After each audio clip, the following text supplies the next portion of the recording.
Risk is the #1 problem in every state in the union. The problem with risk is it doesn't show up in your balance sheet. You know, you don't have an expense line. Then you have, this is your risk, you know, realized and unrealized. There's so many different types. You've got the interest rate problem now with bonds. But when you move to alternatives, you have a different set of problems. If you're, you know, heavy in equities now, you have a different set of problems. And as I move further and further into this, being my first term, risk is one of those unexplainable, unquantified problems that we have, and then you can go from plan to plan, see different ways how it's managed.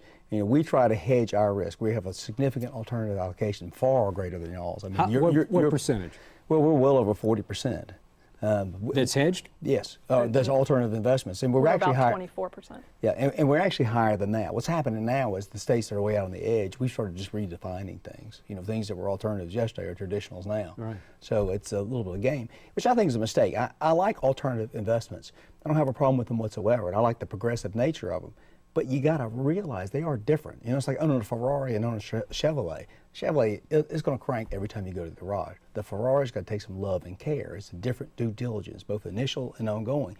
Different reporting, different mechanism to manage them. So while they're very helpful, there's a lot of risk there. We trail the S&P and our peers every single year. Now, their retort is, well, we're going to lose less money in the downturn.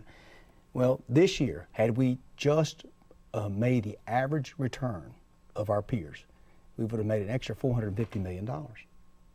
We're leaving that on the table this year. Last year was about $150 million on the table. And what's the shortfall in South Carolina? $15.2 billion. $15.2 billion in a small state like South Carolina. And this is one of those areas where they throw the debt out there and the average person doesn't know the debt's there.